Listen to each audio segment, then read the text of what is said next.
right, huddle up, huddle up. We're gonna crank these engines up on one. All right?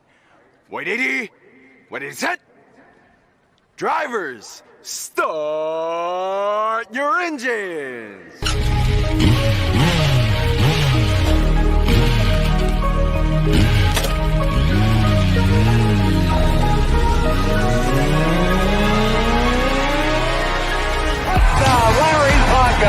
This is the Finish Line. I coached a great offensive lineman in the past. Larry Little, Dwight Stevenson, Jim Langer, all Hall of Famers, and Richmond Webb belongs to that same group. Here are your hosts, legendary Miami Dolphins left tackle Richmond Webb, Reason, and Mr. BallGame.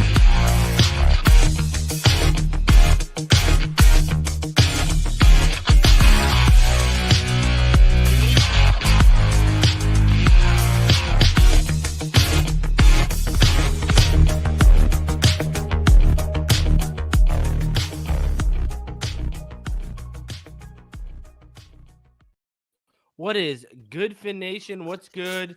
It's your boy Reason, and we are back here for another one. Appreciate all y'all for coming through. Man, we meet here for the 6th victory episode of the season thus far, as the Dolphins are now officially 6-2, number 1 in the AFC East, still number 2 in the AFC itself, and with a big game this weekend that could leap them to number 1 and put them in the position to control home field advantage coming out of the bye. So a lot of good stuff coming in here. Ball game, Richmond, how you feeling after another big divisional rivalry win for the Miami Dolphins? And this one, might I add, more handily than the last, and Tua had arguably his best game. Well, not arguably. Tua did statistically have his best game ever against the New England Patriots. 300 plus yards, 3 touchdowns. Could have been more if there weren't some drops and such. How are you feeling after that big win? You know, it feels good. Good evening, gentlemen. You know, we lost to the Eagles week before. Everybody was kind of in a funk.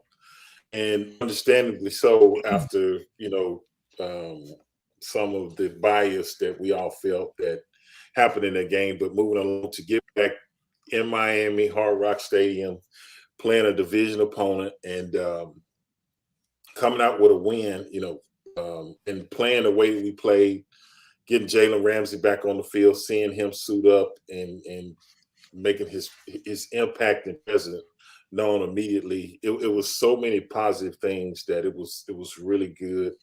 And one of the other things, you know, I know this is a confident team, but it just seems like they play different when they play at home. It's like they know they are extremely hard to beat if you come to the Rock, you know, down there in Hard Rock Stadium.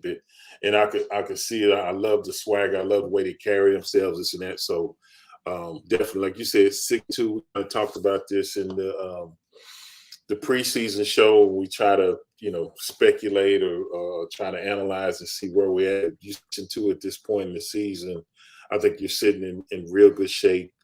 We're in a position now where we're starting to get some players back, so we're getting strong at the right time. So I'm feeling mighty good. I didn't do no trick or treating last night. I don't know Mr. BallGame. He looked like he still might be looking for more than a little candy or something down there. What's going on, Mr. BallGame? Hey guys, I didn't do much, man. That's for the grandbaby. You know, that's all for her. I don't believe in Halloween, so I kind of stay in my lane nowadays and still clear the Home Depot, so y'all don't make fun of me.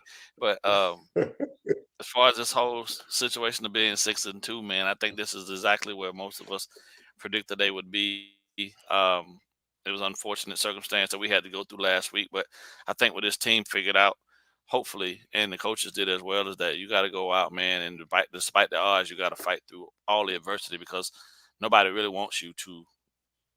I don't think anybody wants the Dolphins to win. I think they've chosen their marquee guys on both sides of the conferences, and the teams that they want to promote, they promote them differently, and you can see it across the board to some degree. So I think if Mike's smart, he can use all these different things as motivation.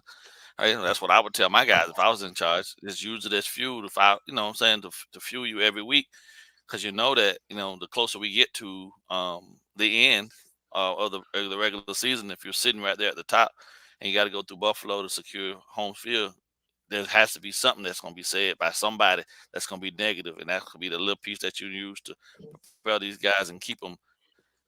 They already getting paid, right? They understand that they're professionals, but at sometimes having a little edge or something else, what I'm saying, to motivate you, and some controversy always helps, as long as you can spend it for your own purposes. And I think Mike is probably he's smart enough to be able to look at all of this situation and explain to these guys, like, listen, we know we got hosed, but we're not gonna run around crying about it. We're just gonna go ahead and take it out on the next people that we see. And unfortunately, it had to be Bill.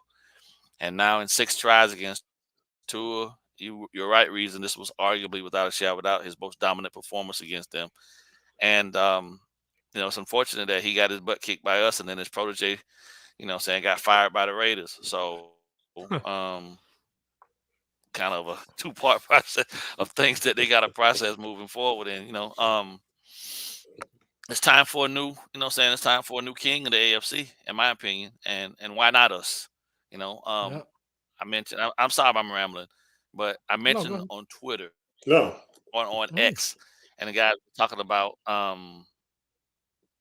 this team and how we're built. And I said all along that the only thing that would hurt us would be health, right? But we're getting healthy at a time now where it's going to matter the most. And that is what teams should be worried about, because even though we wasn't full strength, we're still able to go out there and put up dominant performance. Imagine when we get everybody back, what it's going to look like. So Yeah, it's a great time to be a Dolphin, in my opinion. So. And we're going to talk about all that in a few minutes here. We'll get into all the reinforcements coming in. Before we get into the KC stuff, the guys coming back for this game, all that kind of stuff that has to do with the German game. Let's start with you, Richmond, and then we'll get into ball game thoughts. So I'm going to ask you specifically about the offense. After what you've been watching from the offensive line, with me sending you the film and stuff like that, are you surprised that the Miami Dolphins did not go out and add an extra depth guard, someone who could play center, whether they're a guard as well? Are you surprised, given the injuries in the interior, that they just didn't add to that depth? Because really, other than Robert Jones, I think our interior backup depth options are really, really lacking. And Robert Jones is going to take a couple weeks to get in, but he looked really good for the most part this past weekend. Are you surprised they didn't upgrade at all offensively, especially on the interior at the trade deadline? Yeah, I was kind of surprised, especially with all the interior injuries we've had. I know we're getting Connor Williams back. He's had, some injuries. We lost Robert Hunt with the hamstring, which is hopefully to be back in a game or two. Hopefully it doesn't affect him. And then Wynn had the quad, which I think, like you said, that's going to take a while. Hopefully he didn't tear it, or if he strained it or whatever. That's not a quick recovery. So I knew we were getting Teron Armstead back. Jack's been playing lights out. So I figured we were good at the tackle position. But just to give yourself a little bit more insurance, I thought we would sign a guy that could probably play, either the guard spots or the center spot, just for a little bit of insurance. I know some of these guys are coming back, but especially for the second half of the season, knowing the trade deadline is coming up and knowing what we got ahead of us, and we're starting to get guys back healthy at the right time, I think it would have just made sense to, even if you sign him and put him on the practice squad for a little bit, you got that insurance policy just in case, somebody else goes down or you need to maneuver this and that. So that was quite surprising. But like I said, maybe they know something that we don't, and hopefully the injuries are not as severe. But I would have felt more comfortable if we would have signed somebody, especially with all the stuff we've had on the interior. I definitely. Yeah. Ball game. Are you surprised that they didn't do anything to upgrade defensively? Because here's where I'm at. Deshaun Hand hasn't really been that great behind Raekwon Davis. You don't really have anything, and Davis is, as he revealed, getting over a fractured hand. You don't really have anything behind. If, knock on wood, something happens to Jerome Baker or David Long, you're turning to like Duke Riley, okay, or Channing Tindall, who can't get on the field right now. And then you could even make the point. What's the depth behind? I mean, Brandon Jones has to play two positions, whether it be in the box or single high when Holland's out, because we don't even have a ton of safety depth if Deshaun Elliott or Javon Holland aren't able to go. Are you surprised they at least didn't add like an interior defensive lineman or someone who could play the nose, not just a 3 tech, but someone who could play that 0 tech, like go get a veteran like what John Jenkins was for us last year. Are you surprised they didn't do that? Or do you think it's because they're just giving so many snaps to Seiler and Wilkins right now?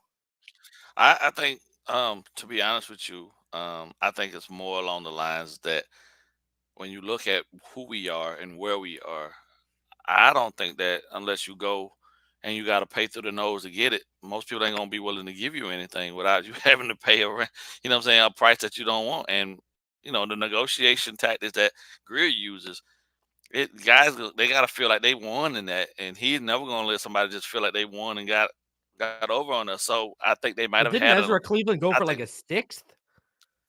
he did. But then again, I don't necessarily know if they covered it or they felt like there was a real need for that with guys coming back, or you know, I do know that negotiations. Oh, I'm sorry. Negotiations across the board, man, get real sticky when a team is really in a position that you're not. Well, okay, so you have a team that is not You're doing as not trying to well, help them and win then the Super Bowl. he ain't You're trying not to trying to help them. help. They're Yeah, not trying. Right, and I yeah. don't think Greer has done a job of over the course of his time in there giving people the sense that they won a trade, you know what I'm saying, overall. So they're going to be less likely to really want to help you improve your situation. I don't think that he sat there with his hands crossed and didn't make some phone calls, but you know, I don't know. I think that with us getting healthier, they just feel like we're in a position to be able, if we was able to do it without guys and be hurt with guys coming back, you know what I'm saying? We just gonna believe that, you know what I'm saying, our strength and conditioning and that these guys as professionals can do what they need to do week in and week out to keep themselves ready and prepared for whatever it is the case might be. They patched together the offensive line on Sunday to shit. You had the only lone starter was actually Jackson. And they held it together against a pretty decent front seven of the Patriots. You feel me? So that had to play a lot into the fact that shit, we believe in our guys, right? Because at the end of the day, what we talked about, if they don't believe in each other and they don't believe that they can do it with who they have, then at this point, then you're really not as close to your the space you want to be as you think you are. So, it would have been nice, but I'm okay with who we have because the defense is still learning, right? Arguably on Sunday, that was their best performance in terms of how they got after the quarterback, how they, they finished up front and they gave themselves opportunities to not have to have quarterback holding the ball for a long period of time and guys getting beat on scramble drills from the quarterback. They got up the field and got after his ass, and those things are part of them becoming comfortable. And maybe they're just okay with where we are. And I can't argue it because Sunday's performance was pretty decent. It was the best one so far. And then you got Ramsey back. Now when you add Howard on the other side of that, it's gonna be a problem, man. And then Holland back up on his perch. Yeah. It's gonna be different. And why mess with it? Right? If guys are proving that they're willing to just go through the process of keeping themselves ready, you gotta believe in them. And I don't like the fact that we shallow, but at some positions, but guys just got to step up and step in and step up. And nobody's going to trade with us, bro. They don't want to see us shine. I mean, we got Claypool, but I mean, yeah. They're going to hate. They're going to hate we got him too eventually. Well, look at the Bears ended up getting fleeced anyways. Didn't they give up more for Montez Sweat than what Chase Young cost? Yeah. They gave up a second when Chase Young got traded for like a third. Yeah. Richmond, I wanted to ask you as we get into this KC game here. I know you said you've played international games. Miami, obviously, they got out there yesterday, Tuesday. Kansas City, they're going to be practicing in KC on Wednesday and Thursday, and then they're going to fly out on Friday, and then you play Sunday. Are we at an advantage here? And I mean, you've played an international game, but boys, we also saw it kind of in season, right? Where the Jags were in London for 2 weeks. And when Buffalo came out there late, when they played them in the second week, Jacksonville beat the crap out of them, right? Well, they didn't like pound them 40-20, but they handed them their ass pretty well, right? So, Yeah. boys, these bodies are going to be acclimated to the time, all that kind of jazz. Let's start with you, Richmond, and let's hear you BallGame. Richmond, based off your experience, because you actually played an international game, is this a bigger advantage than people are talking about right now? Because I mean, I know what BallGame's going to say. I think he's going to say yes because I saw his head instantaneously going like a bobblehead. You know, we got inside. We should actually come up with those. That'd be great. Anyways, Richmond, where are you at with that? I mean, you played a game on the other. Yeah, I've played 3 games actually. We went to Tokyo. We played the Raiders. We played Denver in Berlin, and we also played in Mexico City. I think the difference is when I was playing, those were preseason games. Where now these are regular season games that actually count, during the regular season. But from what I can remember, going through customs, having that long flight, it takes you a day or two, at least it did me, to get kind of acclimated, over there. And we would be over like a week, and we would, scrimmage against the team we were playing. You're not going to do that during the regular season.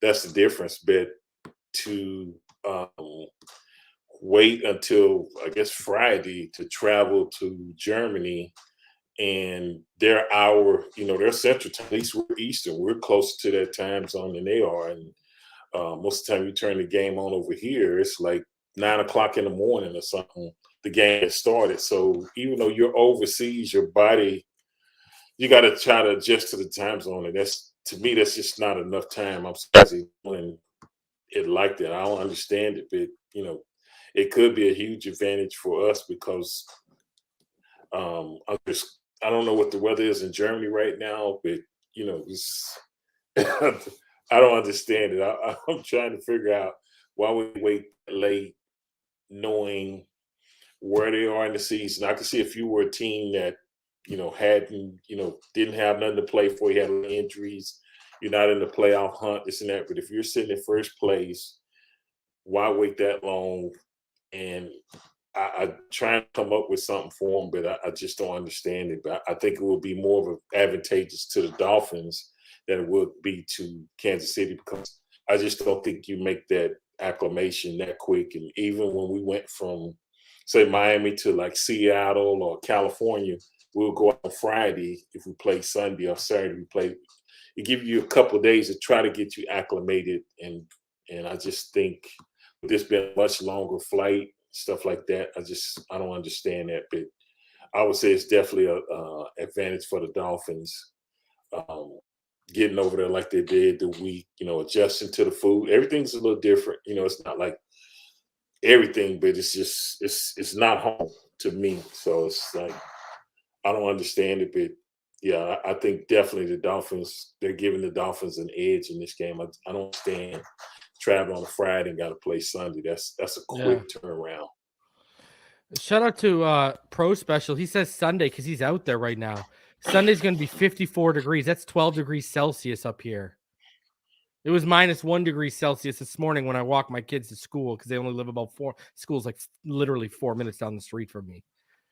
All right, so I could live with that. We're gonna find out if Miami can live with that though on Sunday. BallGame. What are your thoughts on? What are your thoughts on this? I mean, Mike McDaniel wanted them to have their day off together and get their sightseeing in because he was fearful of sightseeing coming in the way of practicing. He said they came up with this decision BallGame in April, May. So what are your thoughts on that? So I'll be first to tell you from experience when we used to have to travel when I was in the military and they flew us out for our missions. It's definitely taxing on you to have to go.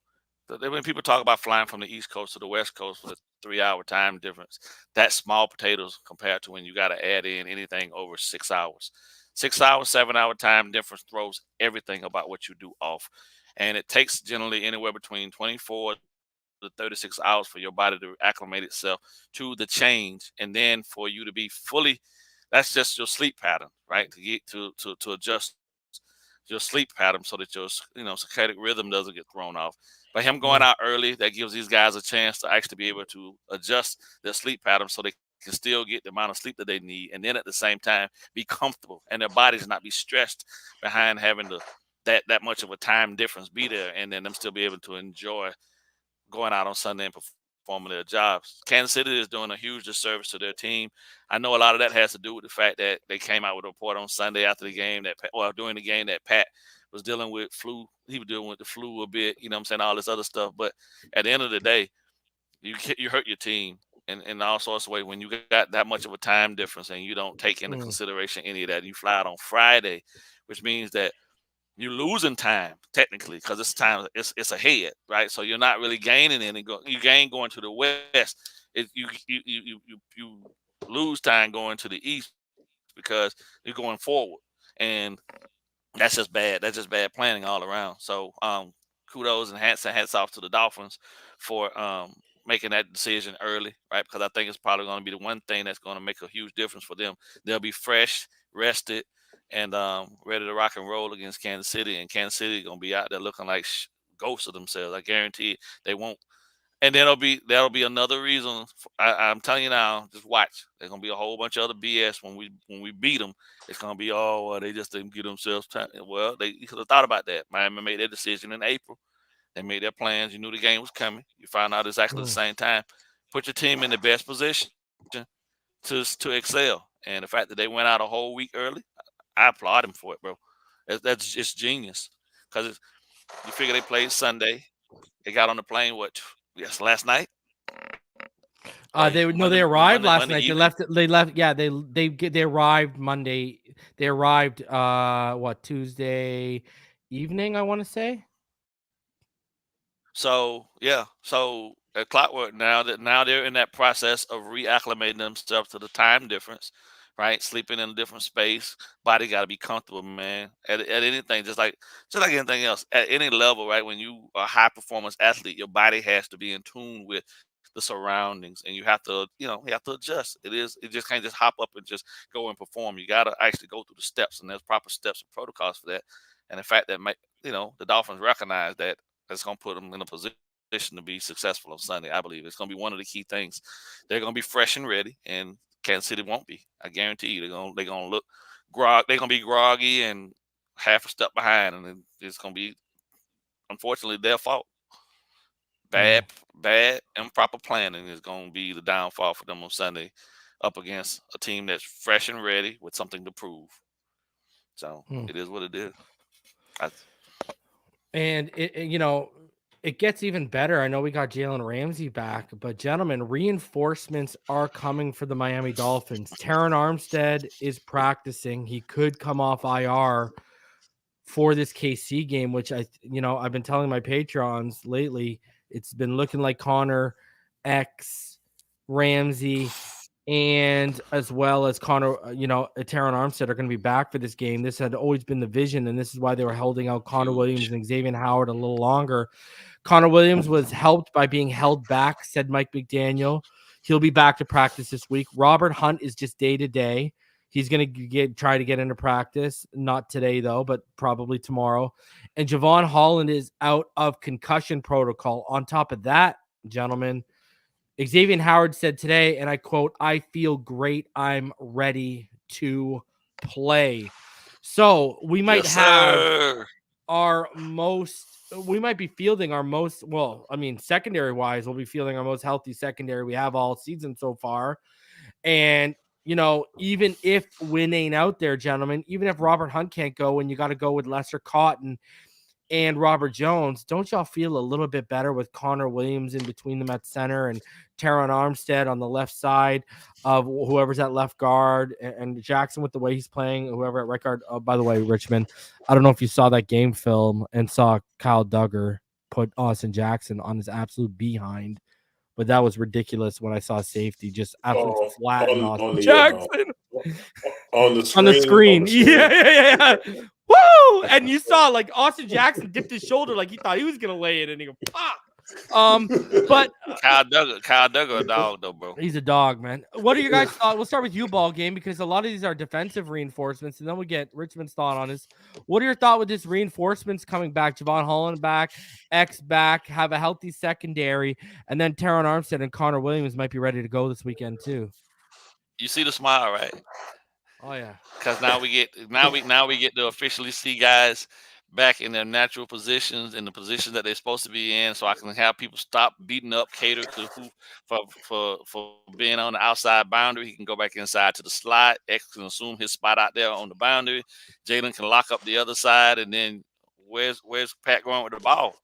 We just got to stop Kelsey, baby. I told you, the Kansas City Chiefs don't have they don't have no real receiving threats. You know what I'm saying? You stop the run game with Pacheco, and you limit Patrick with Travis Kelce, and it's a wrap. It's simple. It's a very simple concept.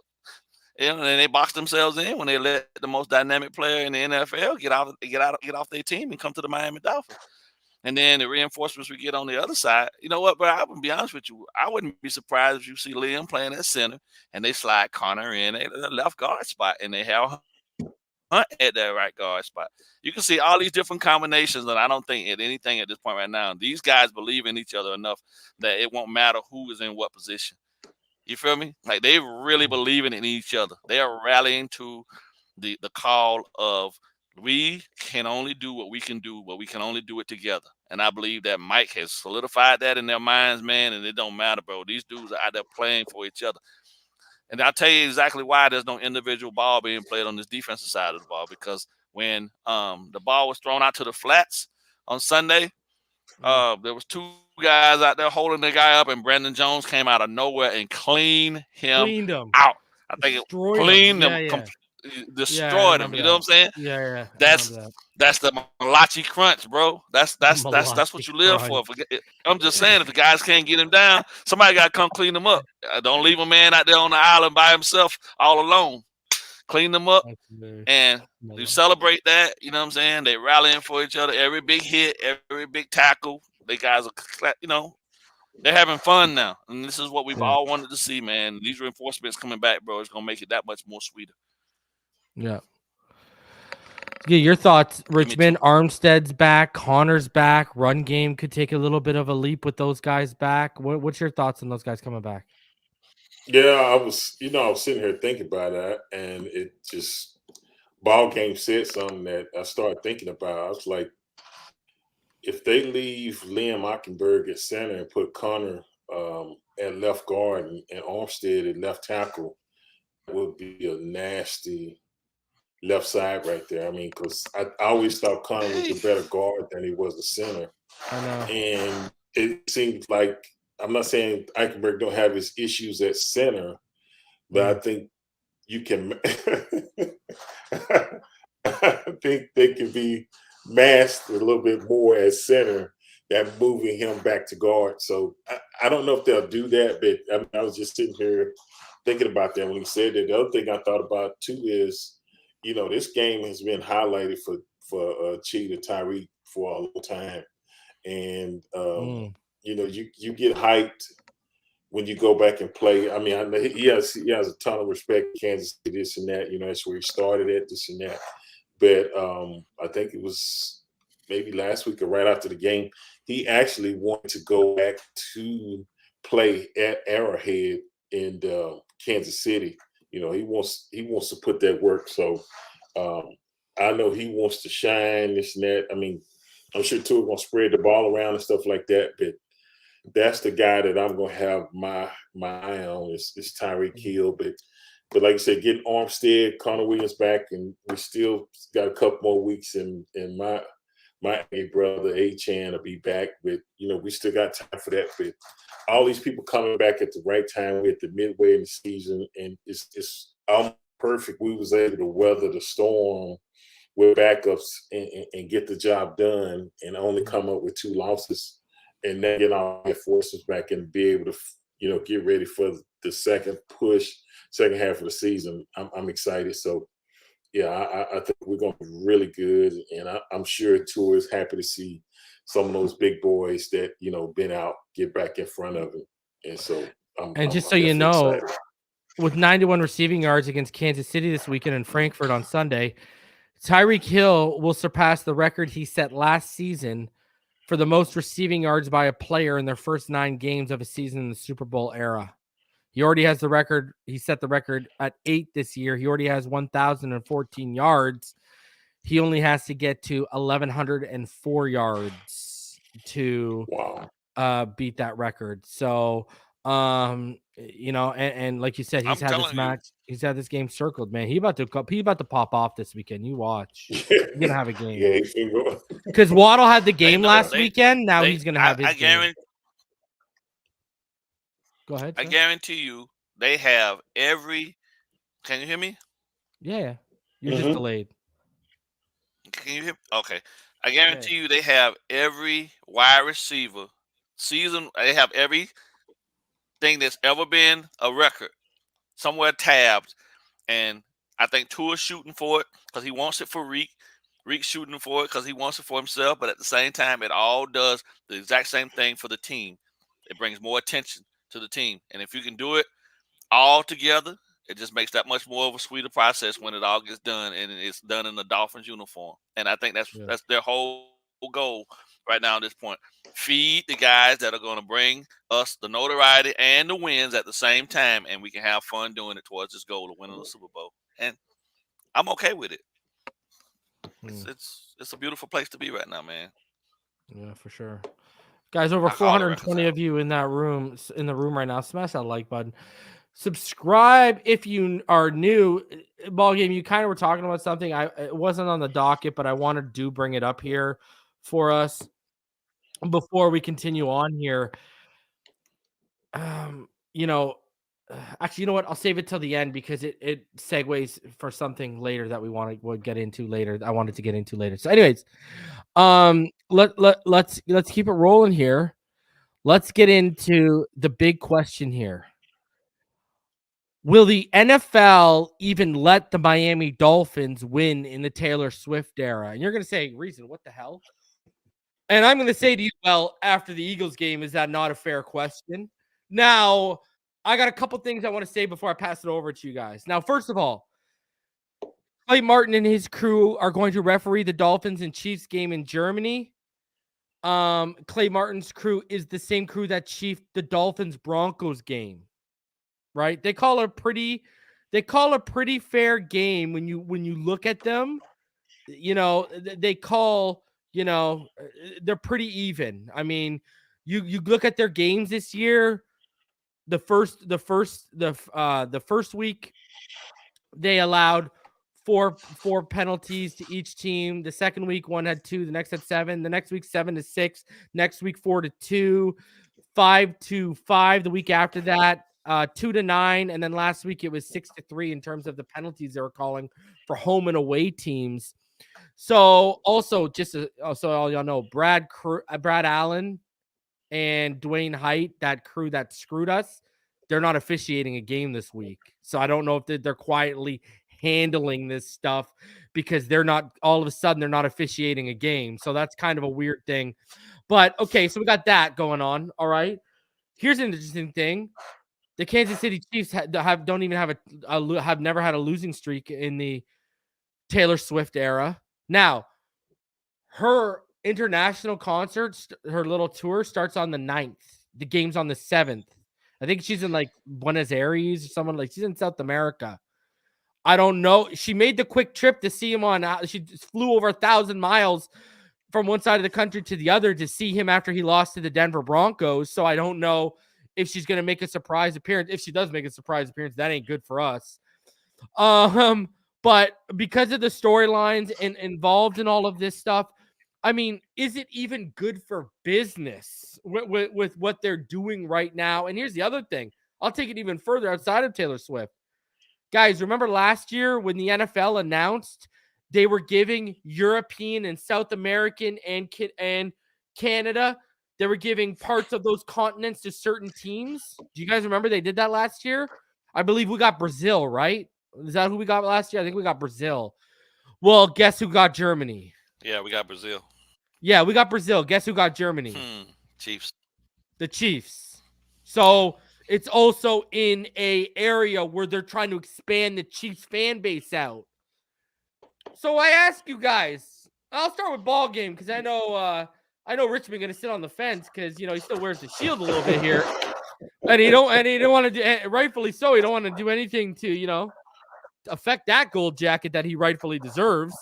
BallGame, let's start with you, because what do you think on this? Because man, after that Eagles game, it's crazy that I'm even asking this, but it's actually kind of justified. Well, to be honest with you, I think exactly what you just pointed to after the Eagles game, and there was such an uproar in regards to what actually transpired in that game. The NFL has to kind of be hands off, right? There's always supposed to be a change of the guard at some point. And the team goes through the process of tearing themselves down to build themselves back up to be a contender and put themselves in a position to win a Lombardi at some point. NFL not supposed to stand in the way of that, and they can't really go through this process and rig these games anymore, or put things out there to stop a team if a team's on a trajectory towards that level of success, because it's bad for the brand, right? They immediately addressed all of the stuff that came out of that Eagles game, and I think they are looking closely at how things are transpiring, so that's not the that's not the message, or that's not what people think about their business, because at the end of the day, that's exactly what it is. It's their business, right? And it's the way they feed their families. A lot of these guys take it real. Some guys do it just for the love of having a tax write-off, but most of the guys, I imagine at least 75% of the owners really love the teams that they actually own, and they want this to prosper. So they have to be about what's best for the brand first. And if there's a team that's in a position to knock off the Golden Boys, right? Everybody loves Andy Reid. I have no issue with Andy Reid. I think he's an amazing coach. I don't have a problem with Patrick Mahomes. I think what he's done for the Kansas City Chiefs and their organization, the time he's been there, is amazing.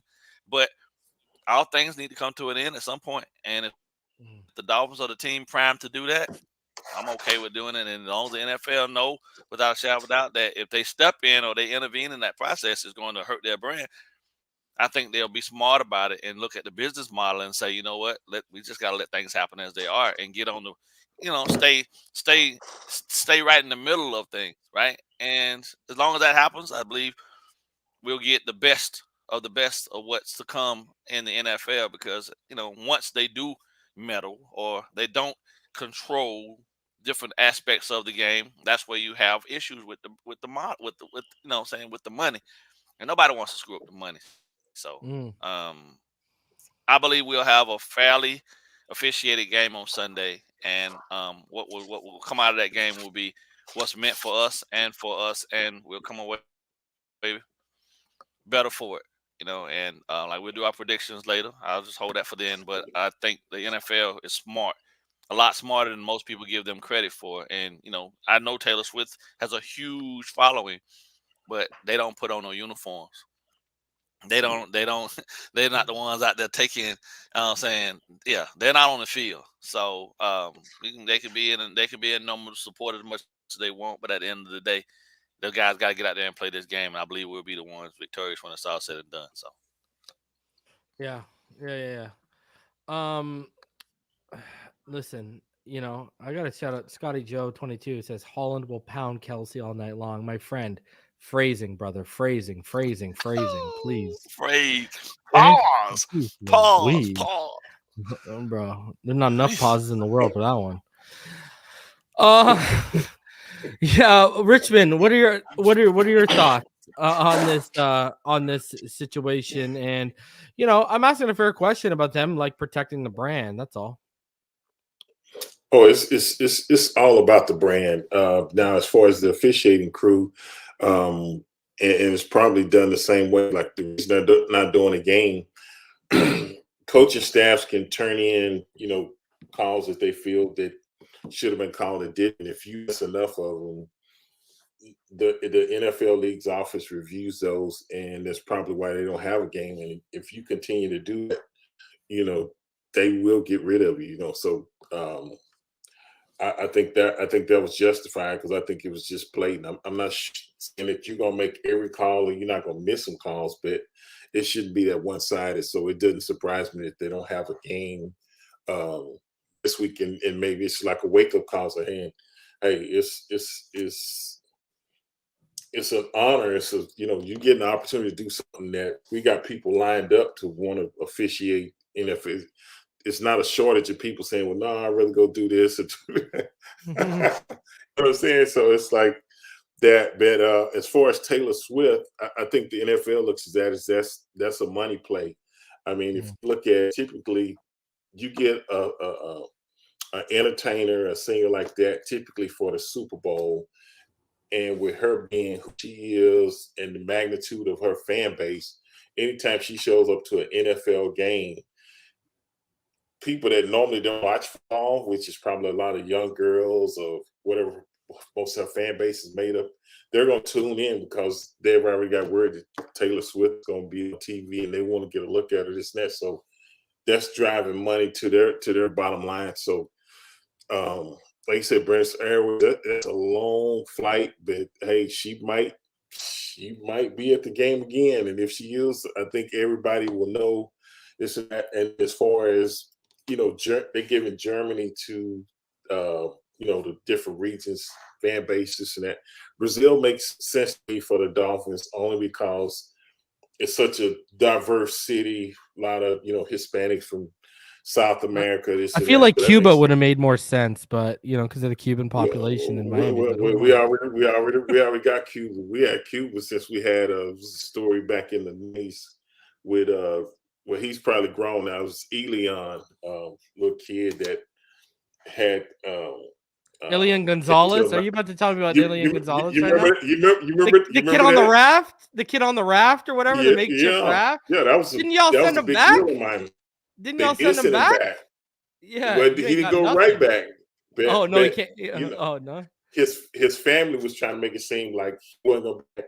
He went back. He was with his dad. He was happy, this and that. So that was the right thing to do. I mean, if you got a responsible dad, let him raise his kids. It was a big political media play, in my opinion, but that was a long time ago. But I was going to say about Germany, we already got a ton of fans over there. So just because they're trying to make that Chiefs, Dolphins, man, even when we went to Tokyo, Berlin, we had a ton of Miami Dolphin fans there. So I'm not concerned about that. They got to try to possibly spread it around, but you'll be surprised how many Dolphin fans we have internationally. Every now and then we go to like Mexico or something. It might be a bunch of Raiders and stuff because of California, stuff like that. But as far as internationally, Dolphins are one of the more popular football teams. But yeah, it just makes sense. They're going to make money. They're going to ride this Taylor Swift thing long as they can. And it just makes sense. So, yeah, that's my take on it.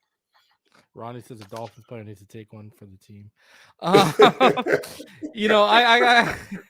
Oh man. Listen, I'm not worried about it being a distraction for anyone, Adrian. I'm worried that Kelsey averages over 99 yards per game when she's there. He plays like a high school kid showing out for the prom queen. That's what he plays like on the field, and I can't have that on Sunday in Frankfurt. I need him to be stuffed up, not able to move off schnitzel. That's what I need. I want to get your guys' thoughts on this. I got two things to talk about quickly here about the defense before we get into your guys' predictions and thoughts on the Chiefs game. First things first, we're going to segue from an analytic, I guess, a PFF grade, into an article here. I want to get your guys' thoughts on this, and I'm going to give you some context with it as well. Check this one out. Y'all going to like this. Right now, David Long, gentlemen, he is the number one graded linebacker in run defense this season with a 92.2 run defense grade from PFF. And gentlemen, it gets even better than that when you look at this defense and what they're doing right now. Check this one out. Okay, so Miami's run defense right now is allowing 95.9 yards per game or 3.9 yards per carry. Those both totals are better than 2022, which was the fourth best run D in the NFL. Look at this. Take out the Chargers game. Since week 2, They're allowing 78.7 yards per game and 3.5 yards per carry. Those would be top 3 in both categories across the league right now. We'll start with you, BallGame. Your thoughts on what you've seen as this defense has started to transform, and it's really showing out in the improvement in the run game. And David Long, he had a couple rough games. He's inconsistent for the first couple weeks, but he's really coming into his own right now, BallGame. Your thoughts on this run defense that's really flourishing right now under Vic Fangio? I think overall the defense, in terms of them trusting each other, right? I mean, you got to think, right? There's a whole new concept and philosophy that they had to adopt all together. And the first the first portion of any good defense is being able to stop the run. If you can take that element away from teams, that limits them, that puts them one dimensional, and your true dogs at that point get to go hunt. And I think there's been a focus on that from day one. There was a lot of alignment and assignment issues that we had early on in Fangio's scheme that the guys didn't understand. And, that's to be understood when they're still going through the process of shifting from the old to the new. But where they are now in terms of going into this game, I think they've become completely comfortable with each other, and they trust that the guy behind them is not going to leave them hanging if he goes. And saying, if I got the double team and you got the one-on-one, you got to beat your one-on-one to be able to get into the backfield to create the pressure at the point where the running back doesn't have a clean lane anymore, and then the linebackers are filling. And that's one of the beautiful things that they are doing. They are definitely filling the gaps, and they're making sure that no one can get outside of them. And the outside edge guys are actually pushing up the field and sitting and being patient to ensure that everything stays right in the middle, where the space eaters are clogging up the holes and the linebackers get to clean up. That in itself is all about comfortability in terms of what the guys are being able to do defensively up front to stop the run. And it's trust. You can tell that they're free. That they are relaxed now. They're looking across. If there's movement, they're making the signals. They're making the checks. They're checking twice with each other to ensure that they understand where the fit is. And all that doesn't have to come through the headset anymore. They know this defense now. This match coverage that they're running puts them in the best places to make the best decisions independently and collectively. And it's a beautiful thing. And we're getting healthier now. And the fact that we were able to sustain this, whether you see individual matchups or individual things like Christian up front trying to do it all himself, he understands now he doesn't have to do it as much because the guy next to him, Zach, is getting just as much attention. So teams have to pick and choose. So now they share the responsibility of dominating between the guard and the centers. And one of them, if you can't cover them both at the same time and deal with the edges who are still providing immense pressure up front. But the fact of the matter is, in our run defense, we're also including an extra linebacker sometimes to ensure that the running back never gets to his launch point or to a point where he's comfortable to be able to shift or drop his hips to turn and try to get outside. So I think all of this is all just based on what we've said all along, right? Give them 8 or 9 weeks to get comfortable, understand, and get a feel for each other. And David Long, being who he is now in terms of the run defense prowess and the success that they're seeing, is not surprising to me. The biggest question with David Long was always just, could he stay healthy? And he's taken some bumps the last couple of weeks, but he's been back in there, man. And those guys rally around him. Jerome even plays better as a result of Long being in there. So I think it's just contagious, man. Like when guys believe in each other. You've covered a few things I was going to cover in the article, so I'll just tell you them, and then you can continue going off of them. But there's an article that came out today by Barry Jackson. I'm not going to go over it because you've covered a few of the topics, but it talks about Dolphins players explaining what has been needed to adjust to the Fangio defense and one of his strengths. So like Jerome Baker, right? Jerome Baker said, like any great defense, it takes time. You can't have a new defensive coordinator and new linebackers playing to each other and expect them to be peanut butter and jelly. It takes time. We're getting used to it, and it's working out. Eli Apple, when asked about what has taken time and acclimating to the defense, he said, and I'm sure speaking for all the players, it's about communicating, lining up, and making the changes to the different motions and different shifts we see from offenses. I mean, so they're stressing those things about getting better, playing with each other, understanding those motions. You also discussed too, right? Like, and I mean, look at Fangio. Even when Long is playing really well, if you look at Fangio from a coaching perspective, he never overly heaps praise, right? It's like he's trying to keep you in that mode of don't get comfortable, keep Don't get getting comfortable. better, Right. right? Right. And so and even he said today, BallGame, he said, he said it was a convenient narrative to attribute the struggles to adjusting to a new defensive coordinator early on. He said, but we should be adjusted. I've got to adjust to and know what best fits our players. You know what I mean? And Apple said there's a lot of verbiage, a lot of communication. You got to have 11 guys playing together and communicating as one. Baker said Fangio has a lot of plays. It's not a defense where you just come in and think you can go in and know everything. It's a lot. He has a genuine playbook. It's not like one of these playbooks where calls are kind of similar. He was asked, hey, have you mastered the playbook? You know what Baker said? Hell no. Saturday nights, I'm sitting there going over tip sheets, going over game plans just to keep my mind in it. Our defense is not hard, like schematically hard, but one call could have 6 checks. You have got to not just know it, got to know it quickly. That's with match. Dick at the linebacker position, that's match coverage. You have to be smart. You have to know what he's seeing, what he's feeling before he actually says it.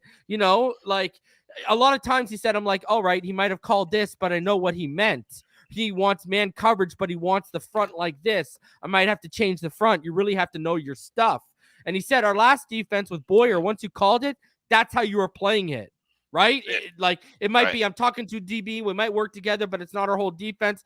That has to be changed with one call as it can be with Fangio right now. So, and in Sunday's game, it's all about tightening up different run fits and coverages. So, and, with Ramsey returning, it helps so much. But what do you think about when the players are saying that BallGame, when they're even stressing how complicated, you got 6 checks on one call, it's not schematically hard, but it's just a thick playbook and you got to know what you're doing because you can't afford one screw up and you're toast, right? Well, the defense is a professional defense. Let's be clear about that. Match coverage is definitely something that has you consistently thinking, right? So you have to be a high-level thinker and understand truly what your primary, secondary, and third responsibilities are and how that helps the guy inside of you. So what he's talking about, or what he's referring to is, say the team comes out in doubles and all of a sudden they come out in doubles, right? So you got, and we're going to call doubles conventional with the tight end.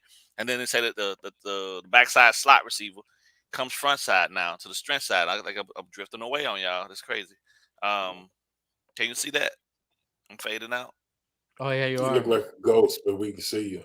Ghost Dad, you're going away right now. Oh, Patrick Swayze. Nah, bro, don't you remember the Bill Cosby movie, Ghost Dad, where he faded away? Wow. Okay, I ain't gonna even mess with it. But either way, that's crazy. Oh, please mess with it for the love of God. Yeah. Golly. Just put on your screenshot. Put on your avatar if you want. If you can't fix it. There you go. There we go. That better? There you go. He's alive. Guess who's Bizak? We kept him in our universe. He's in our dimension still. Yes. Yeah. Okay. But in doubles, for doubles, the best play for doubles is cover 4 quarters, right? Yeah. But then when they shift the trips, that changes because there's a different alignment. There's a different verbiage that goes along with how you play trips out of quarters. So the check could be to 6, to cover 6 at that point, because the backside wide receiver that's solo now, there's a solo check in cover 6. So then at this point now you've got the free safety who is backside, but he also has to play number 3. Mm-hmm. Strong side safety plays number 2. And he has help because there's an overhang for the curl flat defender underneath, who is also a nickel, or better yet, another safety if you want more help for the run fit. But he's there to redirect number 2, and then number 1 on the front side, has Meg responsibility, which is man everywhere he goes. All these things are intricate checks, but it all matters. It all depends and happens as a result of what the offense. And he's right. It all depends on what the offense presents, even as much as the running back shifting from one side of the formation to the other, going from strong to weak. And most people don't understand strong is if he's aligned with the tight end, and if he's weak, he's away from the tight end. And then you bring the tight end to the backside as well on another motion. Now you got quads. Yeah. It's not conventional quads, but it's quads, and you can't play quads out of quarters. So now you have to either go to cover 6, cover 9, or you man it up, or you can go to 2. You can go to 2 high and then drop a mid read with one of the backers, and then the outside backer that's on the opposite side has to slide over and get underneath number 3. All these different things are checks in within match coverage that makes really match coverage makes defensive players better because it keeps you thinking. And Yeah. and if you know what your check is, by the time the ball is snapped, you play faster at that point because you know exactly what it is you got to do. But it's all, but they're figuring it out, and that's the beauty of it. If Jerome was at home on Saturday nights with a cheat sheet in front of him, that means he believes in the defense. That believes that he wants to get better at it, which means that his effort on the field on Sundays is going to be tip top and at the best of what he can offer and give to you. And that's all you want from your players. Show up and give me your best. And I'm happy, man. I'm happy where they are right now. They're getting healthy, like we said, and all of these things, man. High level defense carries you a long way. Sometimes you got a high level offense on one side, but if you got a high level defense on the other side that can create. Because I'm gonna share this real quick. I'm sorry, but that play that Jalen made on Sunday was out of cover. That was Palms coverage, whereas that was Palms coverage, and then when the wide receiver he was trying to throw the out to, right? He had one guy inside, he stayed on the stem, and then when he played the out, Jalen just came back down and did the Deion Sanders on him. It's the same play that Deion made against the Falcons when he was with the 49ers. Same exact way he baited the quarterback into that play, but they was in cover 4 Palms where you can play the high or the low, but you talk about the route combination between you and the safety, and he did exactly that, man, and it was beautiful. But that's what this Fangio defense gives you. It gives you one look, but it's something completely different than when you go back and you can take it away from the quarterback. He's like, because you see Mac Jones like, what the hell just happened? He was supposed to be gone. I sent a guy vertical. He's supposed to go with that, but no, Jalen saw it, sent it to the safety, and then came back down and took it away. So that was beautiful. Good luck to you, Richmond. Follow that up. Oh man, sometimes you gotta let it dwell enough long. But no, I will say this, and I will say this, and I remember early in the season, and BallGame said it would take 6 to 8 weeks to get acclimated. But now that you're saying what you're saying, and the reports you're getting from the players, you're seeing the exact same thing that the offense went through with McDaniel that they're going through with Fangio. In the first season, like we're seeing a lot more this year with Mike McDaniel's offense than we did the first year. So just imagine the second half of the season. Like you said, once you start as a player, when you can communicate, I do know this, when you can communicate and you don't have to think and you can just go out and react to what you see, and you, like BallGame said, you're processing, but okay, if this happens, boom, boom, boom, I just go do it. You're reacting now. So the speed of the game is going to slow down, but you're going to speed up because you already know what you got to do. So this second half, I think, is going to be better than the first. And like you said, BallGame, you take out that Chargers game, and then you could even take out the Buffalo game where Cater was playing outside when he's normally a slot guy. We gave up some points that game, but you take those 2 games with regular defense, and those numbers improve even better. So that's the thing I say. It's basically the defense is going through what the offense went through last year, and it's starting to click, and that's a beautiful thing right there. All right, gentlemen, let's get your thoughts on this game this weekend and your score predictions. Start with you, Richmond. Yeah, I thought about it. I didn't know the Chiefs was traveling that late, so and not to disrespect them, but I kind of thought about the game score, this and that, and I'm going to go 35 Chiefs, 24. I was going to go 21, but I'm gonna add an extra 3 points on there. But I just think with the adjustments, I don't think they're going to be acclimated. Maybe they will, but it will be surprising. But I think it's going to be something. We've been averaging about 35 points, and I think Tyreek is going to have a huge game. It'll be great to see a lot of these starters come back and play. So I got the Dolphins winning 35-24. What do you got, BallGame? You're muted too, brother.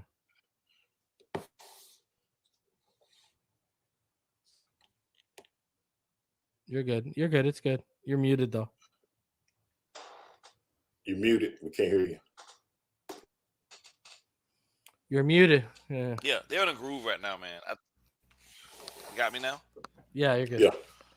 They're in a groove right now, and I think that Tua's playing at a level where his ball distribution is a problem for any defense.